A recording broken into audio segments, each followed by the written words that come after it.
देवी ने सम्राट के आगे एक ऐसी शर्त रख दी जिसने उसके पैरों तले जमीन खींच ली। भंवरी देवी ने ठंडी और कठोर आवाज में कहा, अगर तू सच में अपनी बहन किशमिश से प्यार करता है, अगर तू उसे अपने पास देखना चाहता है, तो पहले पैसे कमा कर ला। जब तक तेरे हाथ में मेहनत की कमाई नहीं होगी, तब तक तू अपनी बहन के साथ इस घर में कदम भी नहीं रख सकता। सम्राट का चेहरा उस पल सहम गया। आंखों में बेचैनी, दिल में हजार सवाल। पर उसने बिना एक पल गवाए हामी भर दी। वह जानता था, चाहे हालात कैसे भी हों, उसे अपनी बहन के लिए कुछ भी करना है। लेकिन यह काम आसान नहीं था, क्योंकि जिस भंवरी देवी ने उसके सामने यह शर्त रखी थी, वही उसकी मां की मौत के पीछे की सबसे बड़ी वजह थी। अब सवाल यही है, क्या सम्राट अपने और किशमिश के लिए पैसे कमा पाएगा, या फिर यह शर्त उसके जीवन को एक और अंधेरे गड्ढे में धकेल देगी? कल टीवी के पॉपुलर सीरियल धाकड़वीरा में इन दिनों ड्रामा, इमोशन और थ्रिल का तूफान देखने को मिल रहा है। जहां एक तरफ भंवरी देवी हर बार सम्राट को तोड़ने की कोशिश करती है, वहीं सम्राट अपने टूटे सपनों के टुकड़ों से ही हिम्मत जुटाकर खड़ा होता है। भंवरी देवी ने साफ कह दिया, किशमिश और तू दोनों को पालना मेरे बस की बात नहीं है। या तो तू मेहनत करके मेरे सामने उतने पैसे रख जितने मैंने मांगे हैं, वरना तू अपनी बहन को मुझसे हमेशा के लिए खो देगा।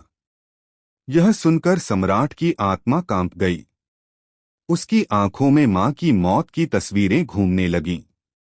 उस रात की सच्चाई, जब उसने अपनी मां का वो वीडियो देखा था जहां उनकी जान बेरहमी से छीनी गई थी, और वह सब उसी घर में हुआ था जहां आज भंवरी देवी शान से बैठी थी।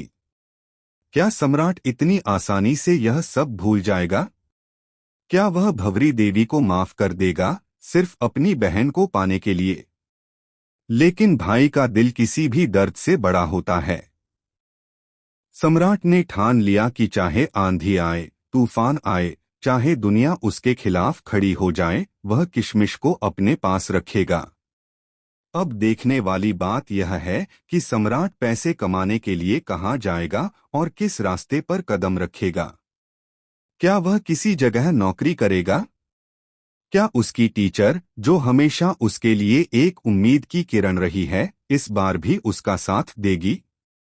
या फिर भंवरी देवी एक और चाल चलेगी और सम्राट को किशमिश से दूर करने की नई साजिश करेगी? सम्राट ने सोचा था कि काम करना मुश्किल होगा, लेकिन असलियत और भी डरावनी थी। जिस जिस जगह उसने नौकरी मांगी, वहां उसे उसकी पहचान ने ठुकरा दिया। लोग कहते, अरे यह वही लड़का है जिसकी मां और अधूरी बातें, ताने और तिरस्कार उसकी आत्मा को हर रोज घायल कर रहे थे। इसी दौरान एक रात सम्राट को एक रहस्यमयी आदमी मिला। उस आदमी ने उससे कहा, पैसे कमाने हैं तो मेरे पास एक रास्ता है, लेकिन यह रास्ता तुझे अंधेरे में ले जाएगा। सम्राट पहले हिचका, पर फिर उसकी आंखों में बहन की मासूम सूरत आ गई, और उसने सोचा, अगर मुझे अंधेरे में भी जाना पड़े तो मैं जाऊंगा, बस मेरी बहन सुरक्षित रहनी चाहिए। लेकिन सम्राट यह नहीं जानता था कि जिस डील में वह फंस रहा है, वही उसकी जिंदगी को मौत और बर्बादी के खेल में धकेल देगी। दूसरी तरफ भंवरी देवी यह सब देखकर मुस्कुरा रही थी, क्योंकि यही उसकी असली चाल थी। वह चाहती थी कि सम्राट ऐसी राह पर चले जहां से वापस लौटना मुश्किल हो, ताकि एक दिन वह खुद सबके सामने कह सके, देखो मैंने कहा था, यह लड़का किसी काम का नहीं है। पर कहानी यहीं खत्म नहीं होती। सम्राट ने जो काम शुरू किया, उसमें उस